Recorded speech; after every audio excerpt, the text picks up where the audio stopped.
Good morning. Good way to start the week. Good morning, everybody. Welcome to Talking Talent Live Season 2. If you're new, what we are all about here is getting hands-on with employer brand activation through the voice of the doers, the people making it happen. And speaking of people making it happen, welcome to our co-host and employer brand OG, Keela Savelli. How you doing? Hello, OG. I don't know if that makes me like, are you like the old part or the gangster part? Yeah. I think it's definitely more on the gangster side. Yeah. And also, we are so glad to be welcoming our guest for today, Frances Agius from Canva. Welcome, Fran. You want to jump on video? How you doing? Yes, good. How are you? Awesome. And, I think, Fran, when we're prepping for this session, I said to you a couple of times, I'm so glad we got referred over to you. We managed to connect as well because I think you've got like a really fresh voice and that's what we want to have on the show. And also, like, I feel like you're really at the forefront of that activation topic as well, which we'll get into throughout the session as well. So before we kick into it, I might just hand over to Keela just to do the acknowledgement of country for today. Yeah, great. Thanks. Am I on mute or unmute? Good. Before we get to acknowledge, we are logging in from today, whether you are lucky enough to be in sunny/rainy Australia or across the world. A lot of our listeners are calling in from the US, UK, Europe, and I would encourage you to think about the traditional owners of your land as well. Thanks for having me and really excited for today, Fran. Likewise. Oh my goodness, if I can get my mic on, what a great start to a Monday. Thank you for having me, team. This is really, really exciting. Before we jump into the conversation and interview with you, Fran. So the first one is we're really proud to say we've reached 1,000 subscribers on the Talking Talent newsletter. So yeah, it's just a shout out and a thank you to everybody listening in for your support. And if you haven't started following that yet, we'll drop the link in the chat there as well, and we'll have that at the end of the session. Keela, you've got a call out from your side as well for today. Yeah, so I think last year was a huge year of growth for employer brands, but unfortunately the last few weeks we've been seeing some notifications about redundancy, people getting laid off. We've got a number of contacts in our immediate community across the world in employer brand that have been affected. So if you're looking for anyone specifically in the States, the UK, or in Australia, we've got a few people that are killer that would make an incredible addition to your team. One of which that I wanted to call out is Ella Cullen from Immutable, amazing employer brand practitioner. So definitely get in touch directly with her. And then we've got people from the GoDaddy team and a few other people from the States. So just, yeah, definitely get in touch via LinkedIn and we can send you their names, or we'll be putting them in a letter that's coming out. Yeah. So, yeah, unfortunate, but up for the grabs. Yeah, it's hard to hear about all these kind of layoffs happening and still happening now. So hopefully we can help out in some small way in getting those names out there. And also for the session today, don't miss the opportunity to ask the question. We're here to answer questions as well as Fran. Just drop them in the chat. And also, as we usually do, we'll pick out the best one. We've got a small giveaway. Here it is here. I'm not going to tell you what's in it, but well, hang on. Where's the camera? There. It's this one here. We always give one away to the best question. So yeah, make sure you don't miss the opportunity.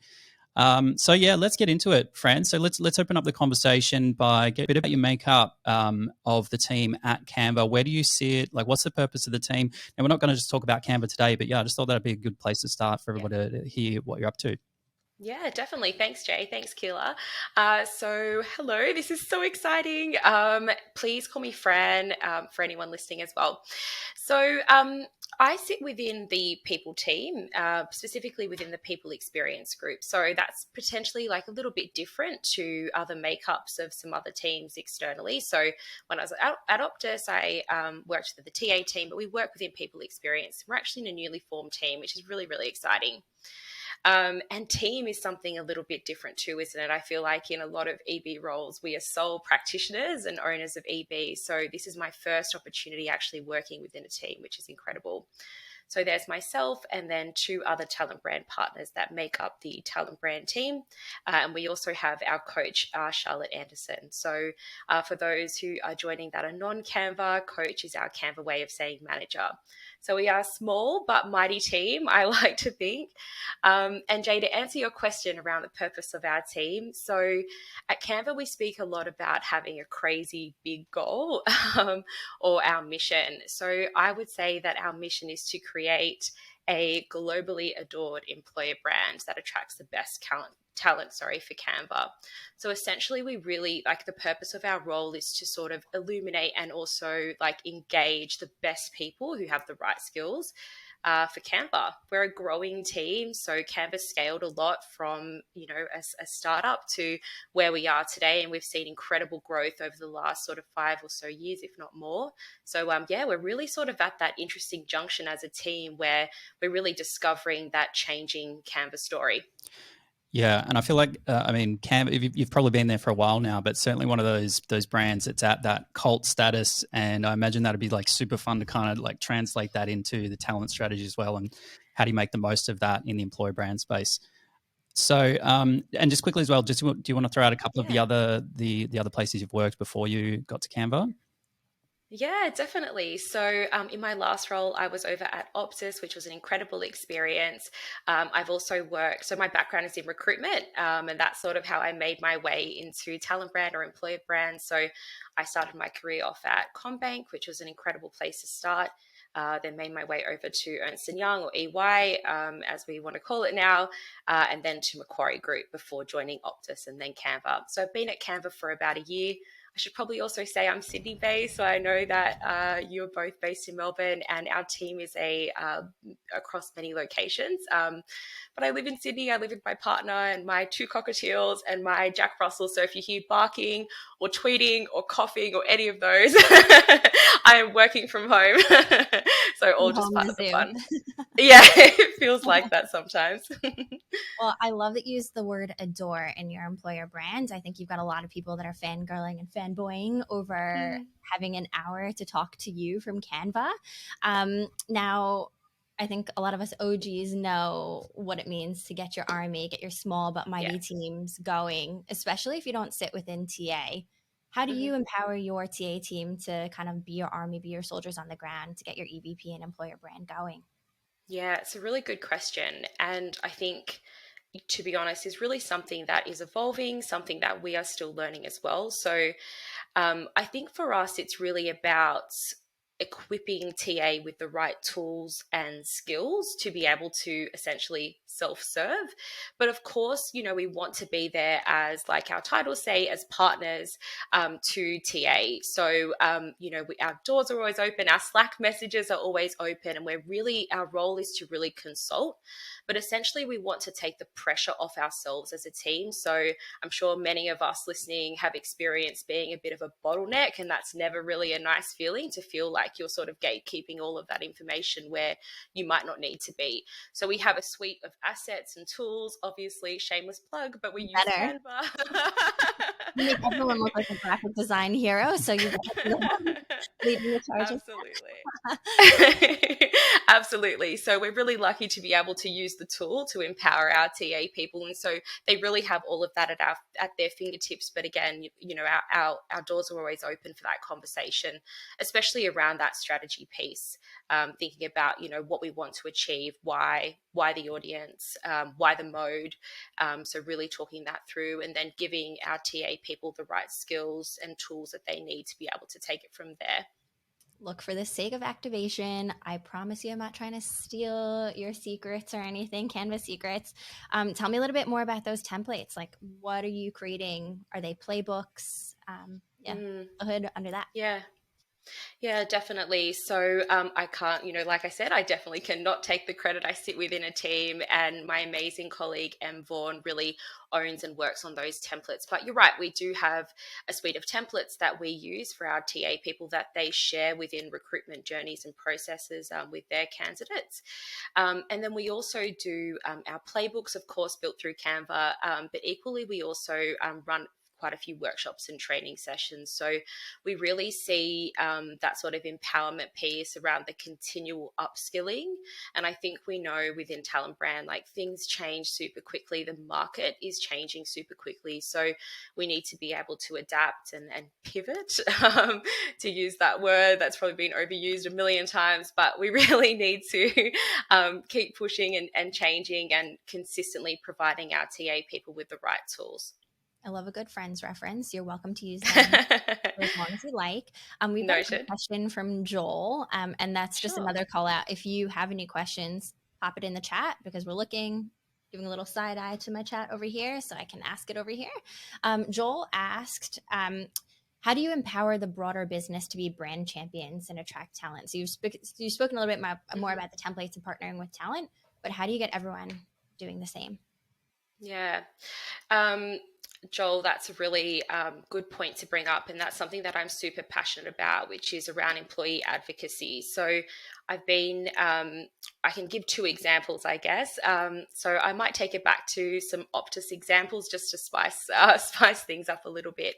So at Optus, we have, or they still have, I'm pretty sure, the Optus Talent Ambassador Program. So that really is a program where we brought together, and my role was to grow that. That was already established. We had about 100-ish people, and then myself and one of my amazing grads, Veronica Redmond, actually grew that program to, I think it's about 200 or so, if not more now. And yeah, which is brilliant. And so really the role of that program was again around that empowerment model. So really providing and creating a community of, I guess, educated and skilled advocates to be able to share their own employee stories.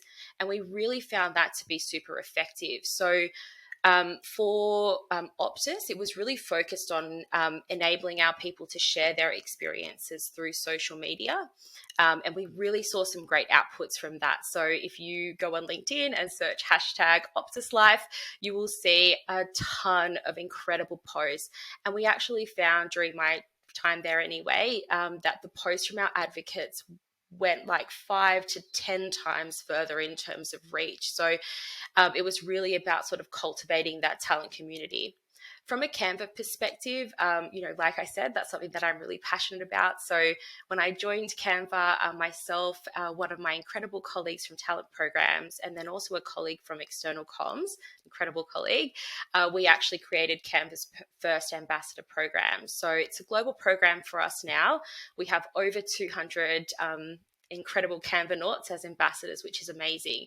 And again, we really equip them with those tools, training, and also, live contact with us through Slack and through Monday to be able to sort of sense check things with us. And yeah, we've seen some incredible results with that too. But I think like overall, I guess the point I'm trying to convey is that we're really focusing on how we can upskill our people to share their own authentic stories. And I think we all know, like if we hear a recommendation from a friend about a product or a service or about a job, we're probably more likely to take that on board versus seeing an advertisement. So we're really sort of trying to leverage that model internally. And I would definitely encourage other organizations to do that as well if you haven't leveraged that already.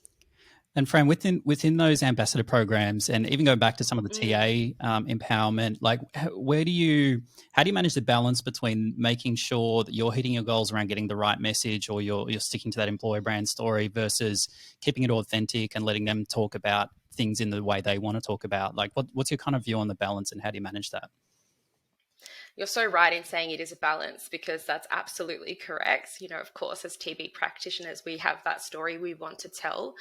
But to be completely honest, my view is around giving people guardrails and say, hey, you work within them. Like this is your story to tell. I never really want to stifle somebody's story. So as long as you're sort of staying within the general guidelines that we provide, and that could be as simple as saying like, no swearing or please don't post pictures with alcohol, for example, on LinkedIn. It could be, whatever guardrails it is. I think really providing that and setting those boundaries, and then just really allowing your people to run with it. And I think the benefit of that is really uncovering stories or experiences that you would never have been able to uncover before. And I just love hearing people's experiences, because they really are so different depending on your role, depending where you sit within an organization. It can really vary. And also when people aren't talking to somebody else and they're using their own voice, you're going to uncover a different angle to that story too. Yeah. I think that's the best part of the job in employer brand, is hearing people's personal journeys, because it's now intertwined career and personal life. You get to really see what's them at an organization. So cool. Yeah, thanks for sharing that. And one of the questions just around this idea of empowerment as well, just really specifically on job ads. Fran, I know when we were chatting like the other week, this topic came up, and you said something along the lines of like this is something you still think is really important not to be overlooked because it is that first touch point for most candidates or applicants or whoever you're talking about. So do you want to talk just a bit more about any kind of tips or tricks of things that you're focusing on right now to get those things right? Yeah, definitely. I'm sure my team are really sick of me saying the same thing, which is each recruiter is a published author, and oftentimes that sort of point is overlooked. But it might not be Pulitzer Prize, but that's okay. These are the sorts of things that our candidates are most likely interacting with first, and we can actually see that through the data. For example, in our career site, we can see that a lot of our traffic are going to our ads, and they're reading that content. So it's really important that we get that first step right. Like I could write a million blog posts, but probably what people are going to see first is that job ad. From a Canva perspective, you're right. That's definitely something that we're working on at the moment. I don't want to give too much away, but keep your eyes peeled. And I think the focus for our job ads sort of moving forward is to really take away sort of that business lens. So of course we're going to include some pieces of information about Canva, but I think we're really trying to flip things on its head and really focus on what's in it for the audience, what's in it for the reader, and really what's in it for the candidate. Like, what do they want to know? They probably don't care about certain things that we might care about, but what do they really want to hear from us in that first interaction? So that's an evolving piece for us at the moment, but hopefully you should see something on your screens really soon. Cool. Look forward to it. Just a quick reminder for any audience questions to throw. I'm just going to check the chat there, see if we got any more. I think we had Amy and Veronica. Sounds like there's some of your old colleagues there saying they can confirm that program is still going. Oh, awesome. Danny here saying CAP is such a game changer for us at Canva. So true, Fran. So happy to move on from that topic. Got anything else? Actually, I wanted to kind of applaud you because one of the most memorable pieces of video content that I've seen that I still think about today, I think it was an Optus grad, and this was years ago. So this was probably 5 years ago. This woman did a video of like a day in the life of an Optus grad, and she like went through the stadium, I think maybe in Brisbane. I don't know. I'm like an immigrant, so I don't really know where it was. Yeah. Like I still think about that day in the life piece of content today, and that informs a lot of the work that I do. So well done to that team. And then Canva, don't worry, sports bet. It was a long time ago, but I had applied for, and just that candidate playbook that came to prep me as a kid was incredible. You get to learn about the culture, you get to learn the values, and I just felt so informed before having my first or second chat. So yeah, kudos to both the teams that had you. Great. You must be the common denominator. Oh, I'm so glad to hear. Well, oh my gosh, my ego is being stroked so much for nearly 11 o'clock on a Monday. No, I really appreciate that. And, I also went through that recruitment process, both for, for Optus and for Canva, of course. And so I was in the candidate shoes not very long ago. So I joined about a year ago at Canva. And I agree. And I think, we spoke a bit about empowerment, but if we empower our TA people to tell those stories, it passes down the chain. It then empowers the candidates or prospective candidates with that information. So it really is such a lovely cycle. Okay, we're going to move forward to the next topic, which is around talent community. So, you were saying before, Fran, that, one of those core aspects of your role, and this is kind of why I said I feel like you're at that forefront of just like all on the market-facing side of the activity, is Canva's talent community. And you mentioned you've been involved in similar programs or different permutations of that, of brands over the years as well. So how do you kind of personally define talent community? Like, what are the drivers, and how is it different from, things like an expression of interest or just the old, we'll keep your resume on file if something else comes up? Yeah, definitely. Oh, yes. done a lot of EOIs as a recruiter.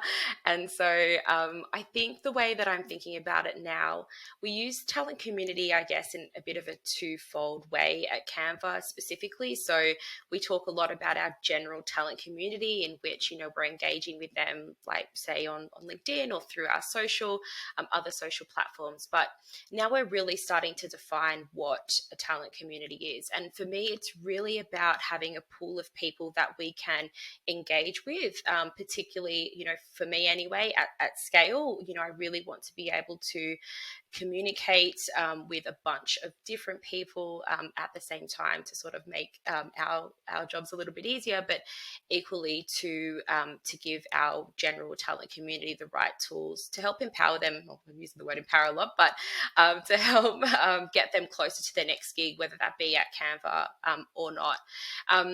And really, I guess for me anyway, in addition to that, the main driver is to create those meaningful conversations. So as much as we sort of want to communicate with people from a Canva perspective, we want to be able to create opportunities through our talent community for them to be able to interact with us. So whether that be through content or webinars, or a form, for example, where they fill in more information about themselves so we can send them more cool information that might be interesting to them. It's really about sort of that two-way conversation flow. So internally at Canva, we use a tool called Beamery, which is a relatively new tool for us. I know a couple of organizations within Australia are using that, and I know globally they have quite a big presence. And so to be completely transparent, we're still really working out what that looks like. But I guess that's all part of the fun. And what's been like some of the bigger challenges that you've had getting this off the ground at Canva? Yeah. It's an interesting one. I think for us, we were really lucky that I say lucky, but this was by design.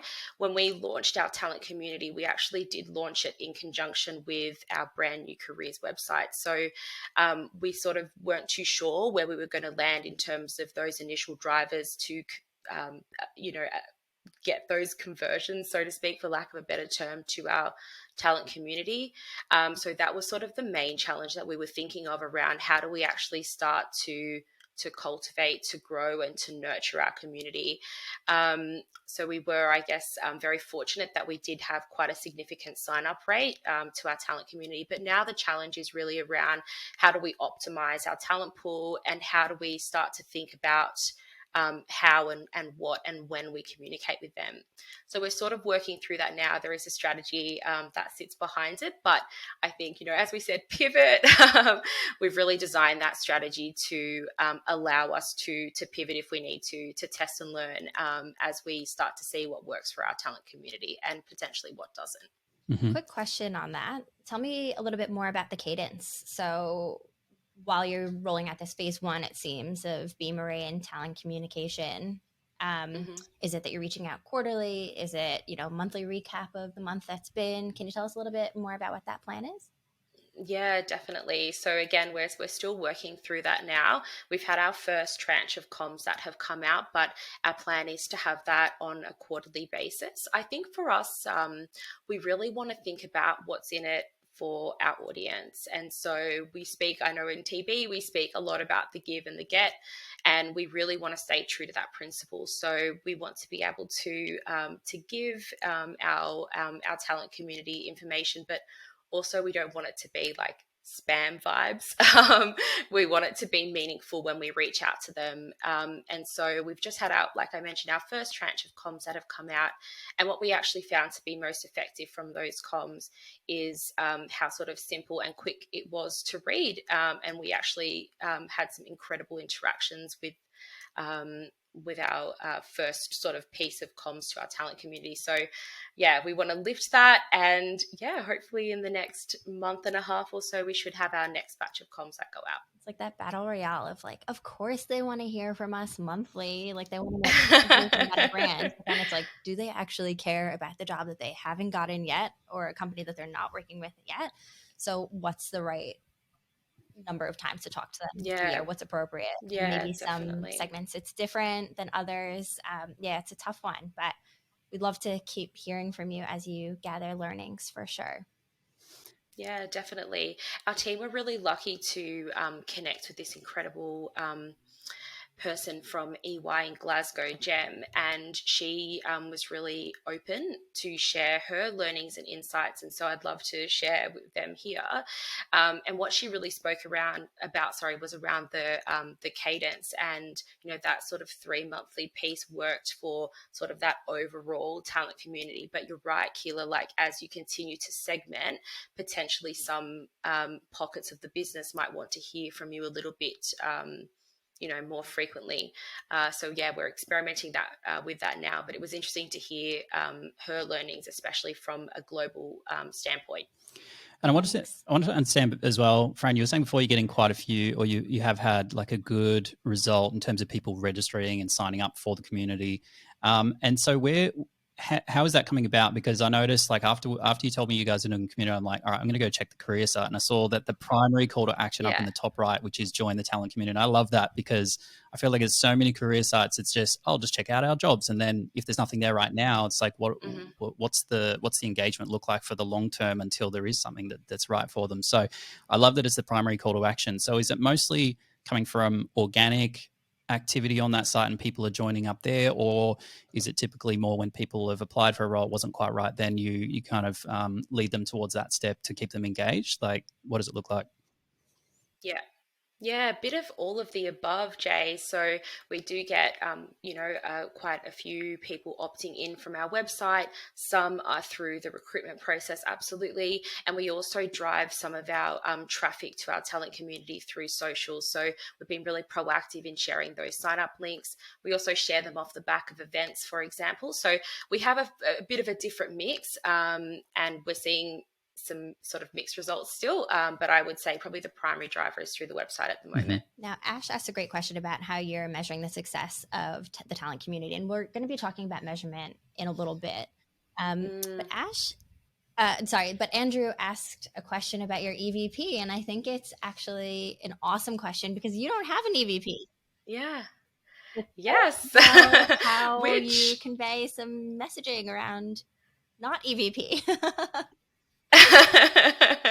No, it's definitely a bit unusual, and that's a little bit Canva. We are unique, we are unusual, and I've definitely worked in roles where we're working within the framework of an EVP. At Optus, we had a really clear EVP, and at the time, that worked really well from us, and I know I definitely found it helpful to have that consistent sort of message to share. But at Canva, like I said, we're a bit different. We're evolving, we're changing, we're in that scale up phase, and we're sort of scaling at that really rapid pace. Even like in the last year since I've joined, it's changed and changed amazingly. And so I guess for us, we really want to stay authentic. We've spoken a lot about authenticity in this conversation, but like we said, Canva's evolving day by day, and so we really need to remain nimble and agile by sharing those authentic stories. So for us, uncovering those stories, those themes, those values, and sharing those is sort of key for us at the moment while we evolve. That might change if we sort of grow, more as an organization, but at this stage, we're really just still uncovering, and we're just sharing, sharing the best stories we find.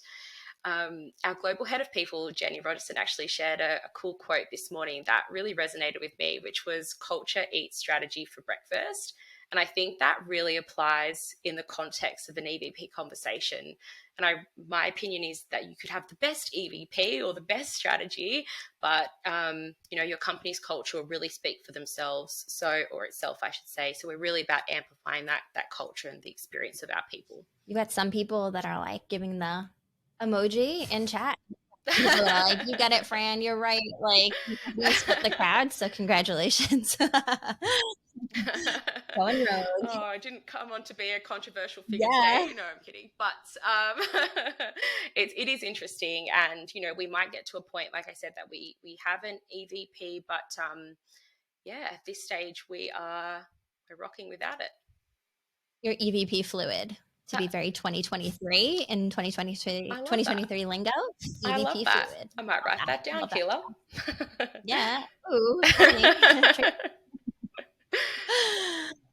All right, should we come back to the question around the outcomes or how you're measuring success of the community? Because that's a good question. We had that one lined up on our list as well. And it was kind of, we were thinking in terms of like, okay, well then I assume the goal longer term is to be able to tap into that community when you're looking for, talent that kind of fits open roles and things like that. But is there a bigger picture there, or do you want to run through the approach? Yeah, definitely. So from a general talent community success metric perspective, gosh, that was a mouthful. We do have some key metrics that we're using to measure the success of our communication. So we look at things like open rate, unsubscribe rate, and click-through rate, for example.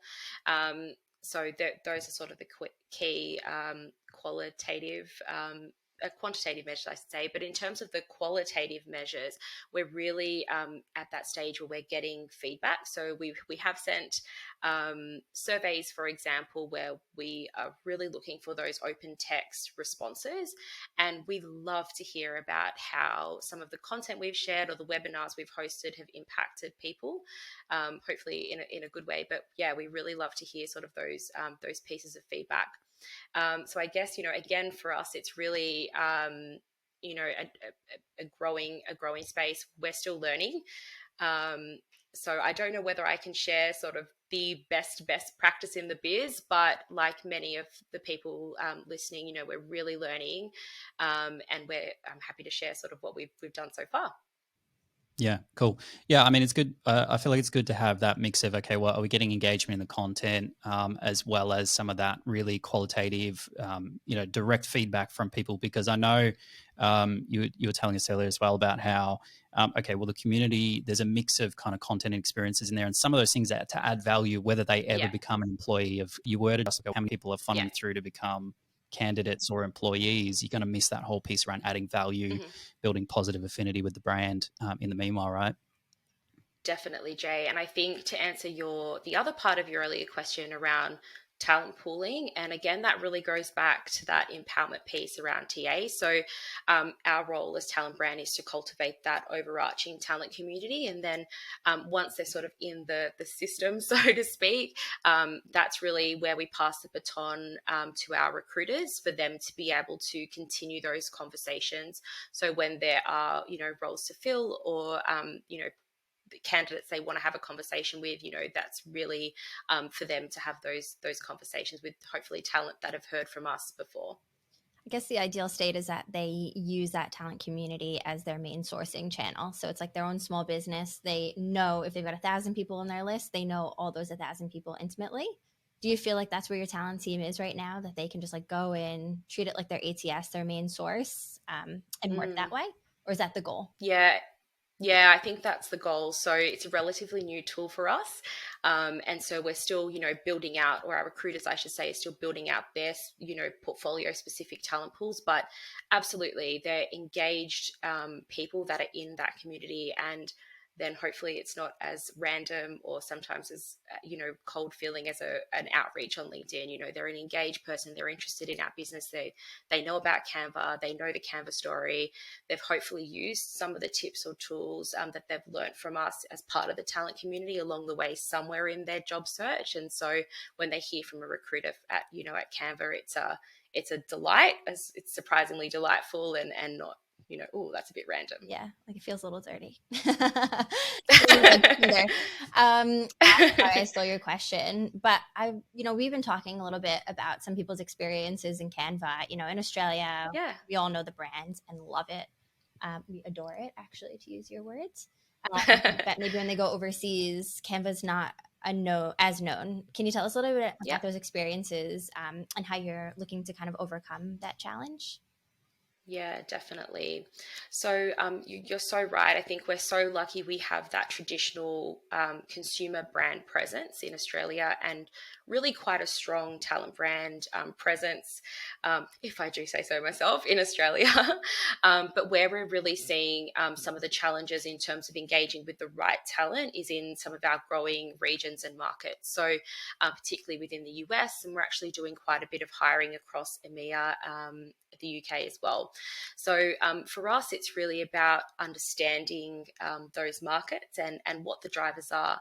And our talent brand is growing in parallel to our consumer brand presence. So we really are at sort of an interesting state of play in those regions.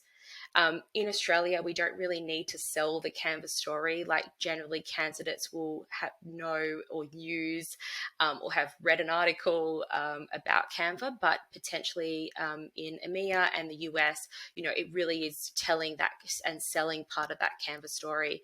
So it is an interesting balance for us, and because we support our teams globally, it really is always thinking about that balance between understanding people may know us, and also starting to share some of the cool Canva love sort of across EMEA and the US.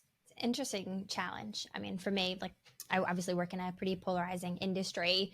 Our consumer brand is one Mm, thing, and then our employer brand is, another, and then we're trying to make them work together. And it's just funny to hear this like trusted, heroic mm. brand that we all love from consumer lens and employer lens in Australia. Does actually have a challenge internationally, and it's really exciting. Kind of gives you more meat to chew as you expand. Yeah. It really does. Yeah, it really does. And I think the value proposition, to use those words, is a little bit different from a candidate perspective. So, if you're potentially being hired by Canva in EMEA, for example, you're really at that forefront of that growth. And that's really exciting for candidates. So we're looking at ways that we can optimize that messaging and really understand, the drivers for candidates in those regions. And again, like sort of how we pitch to them and how we market to them. Like I've just like stolen your questions. Go for it, No, dude. it's a really Sorry. good segue to the kind of last topic, which is around measuring activation outcomes. So it's a good segue to there. Yeah. So just to really kind of get into this topic around whether it's an ambassador program or the community stuff we were talking about before. So I know you've got a big focus on social and the job ads, but we know that like even the most established teams in talent attraction or employer brand don't have the measuring like the outcomes down to that business level down pat. So why do you think that is? Mm. That is a very good question. I think it is always, again, a balance between qualitative and quantitative. And I think, it's really easy to always want to go to that quantitative data, which often, as you said, Jay, like really hard to ascertain within TB. There are some key platforms where you can get that data. So, for example, Beamery or social content, you really can see the impact and the reach. But we're storytellers, I like to say, within TB, and often that's the hardest to measure. So as much as I love crunching the numbers, I also think it's really important for us to hear around the impact, whether that just be one person that you impact. So Keela, as you said before, that video from Optus 5 years ago, that stuck with you. That might not be reflected on any of the quantitative data, but hearing that, like, that's what makes me feel good. Like, those feel good Well, that's stories. the job, right? Like, Exactly. yeah, yeah. Exactly. Yeah, and what's your take, Ugh, Kilo? data freaks me out. I'm not a numbers guy. I'm a storytelling guy as well. Um, but my background is social media marketing. So using those vanity metrics around engagement, I think really helps. And it's really good to have that in your toolkit. Um, but then thinking about the ROI and the commercial value, which I've been challenged to do in the last few years as I get a little bit more senior in my role. What is the business value and how is it going to either save money or said a little bit differently, how's it going to prevent Mm, costs and how's it going to take away from agency spend? um, so being able to tie it like a marketing funnel, somebody's come in from the top of the funnel to read a story or watch a video, and then what are the other actions that they took to either apply or not apply, because we're obviously looking to detract people as well. We want to make sure that it's a perfect fit going both ways. So yeah, like it's easy to say. I don't think it's been made as easy to implement in our area just yet.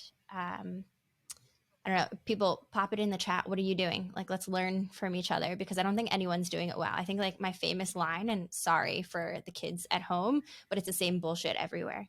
Like, no one's really nailing the measurement part right. And our pains are our pains across the board, no matter where you work. I'm also looking at a really bad hair day. So everyone, you deserve better. Not at all, Keela. You're so right. I would love to hear how other people are doing it. I know at Optus we did things a little bit different. There was like a monthly thing that, I put together where we dissected sort of results month on month, and that was really impactful for the business at Optus. But I would love to hear what everyone else is doing. Drop it in the chat. And so, Fran, maybe if I can get you to, speculate a bit, even if it's beyond kind of where you and the team are at right now in terms of, hard measurements on those outcomes. What's your kind of view on like how to measure and communicate the outcomes at a program level? Because I mean, the reason we're talking about it is we want to be able to share the business impact, the positive business impact we want. And then, how do you distinguish between the types of things that are like, this is high five team, we did a good thing, versus the stakeholders come and say, I want more of that. What do you need? Yeah, definitely. I think for us, and sort of my personal view, is really about setting those goals, milestones, metrics from the beginning. And I think being able to really clearly communicate them with your stakeholders. I don't want to tell people how to suck eggs. I'm sure you're thinking, like, Fran, I know that. But I think really understanding and agreeing with the business around what the success metrics are at the forefront is really, really critical. And then that way, once you get to the end, if you've missed the goal, like, that's fine. Like, what's the learning? How can we change that from here? What can we iterate for next time? But if we have hit it, and you're right, Jay, that's when you get those conversations.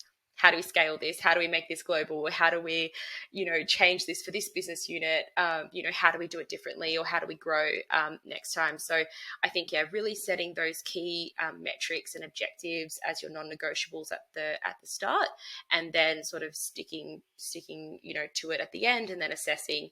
You might see, I guess, different headwinds. We say that a lot at Canva. Like, you might have different headwinds that might impact your project, and you might need to think about measures, or changing certain things along the way. But I think being, in agreement with the business at the beginning is really critical.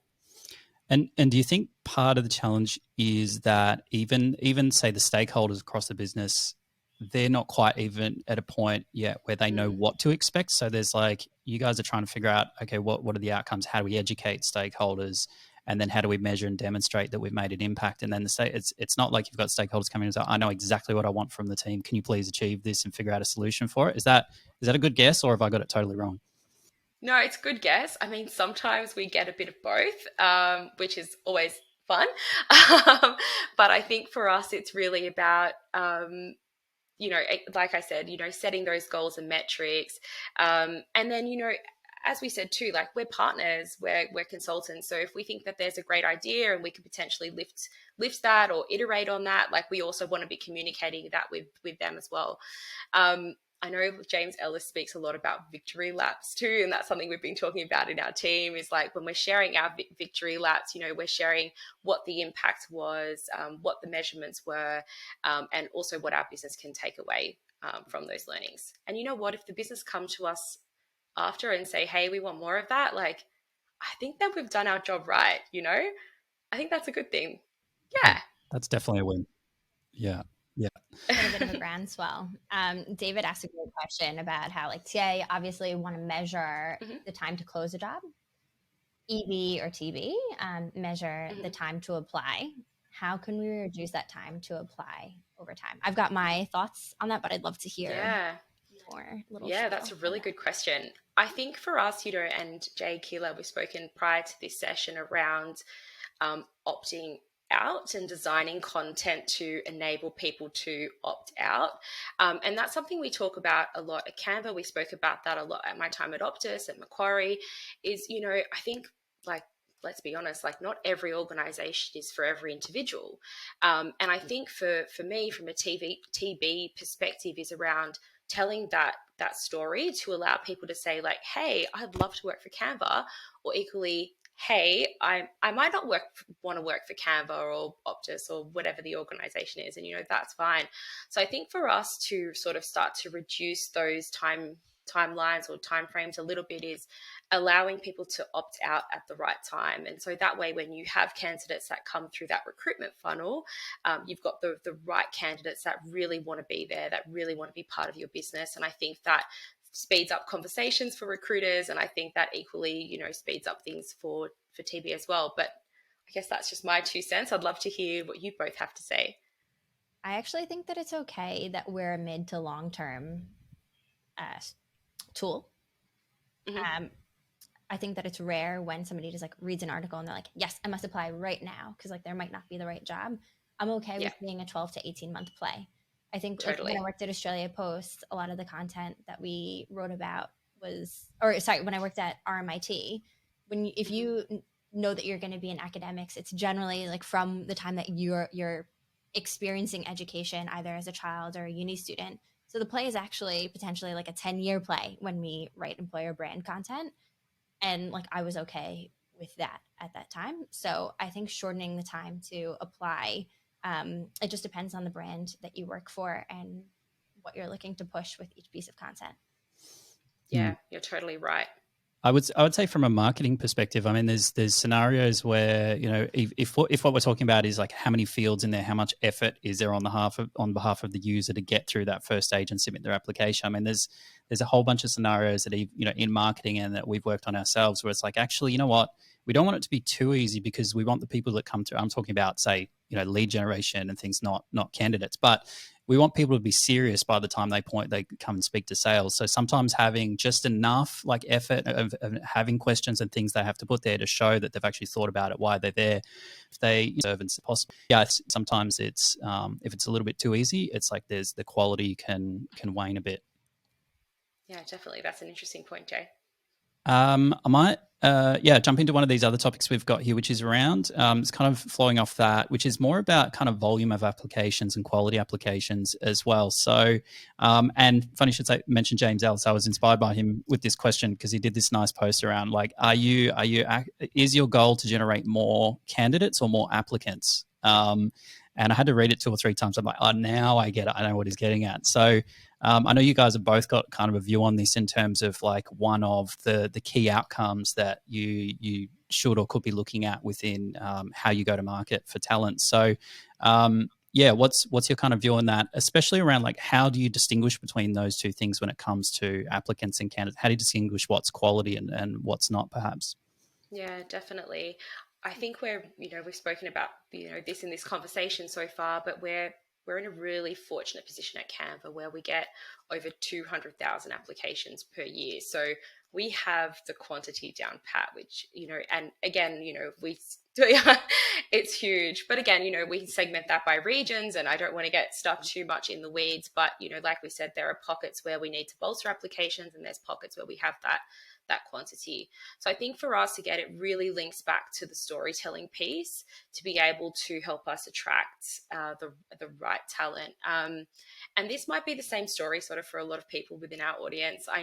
However, I know like in my previous role, we had potentially the opposite issue within pockets of the business as well. So, at my time at Optus, we received a really high number of applications, but in certain key areas that we were looking to recruit, we were still sort of struggling with the quantity of applications. And so in this era of war for talent, if we're still calling it that, we've really started to have a think about how we can overhaul our content, our recruitment marketing strategies to help us attract what we needed at the time, which was that quantity.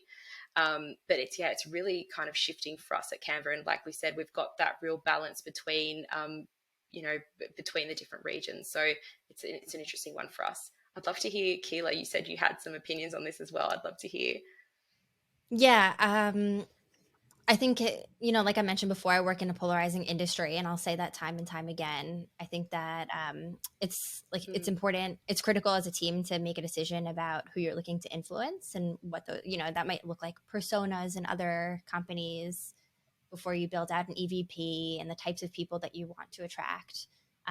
For us, it's probably people that are sitting on the fence and like have never really thought about wagering, or it doesn't bother them, or all the way through to people that have been like sneaking into the races with their uncles from when they're 4 years old. They're like, they're really keen wagerers. They know their sport. And now in my new role with diversity, equity, and inclusion, what does that look like to actually show the rainbow of people that we have working at Sportsbet? It's not what you think it is. It's just so much more, and telling those stories. And I think that will naturally help people opt in because they realize that it's an organization with a heart. And that brings us to the end of the questions and the topics.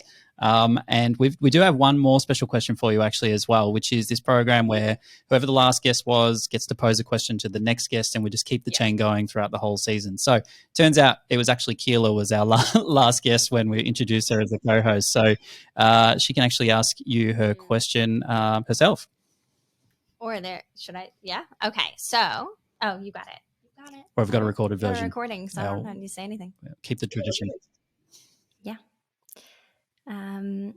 My question for the next guest is, who would you like to see on Talking Talent Live that is not a senior leader? So that's the caveat.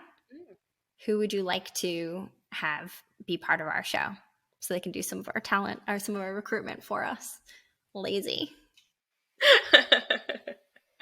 Cheeky question, Keela. I love it.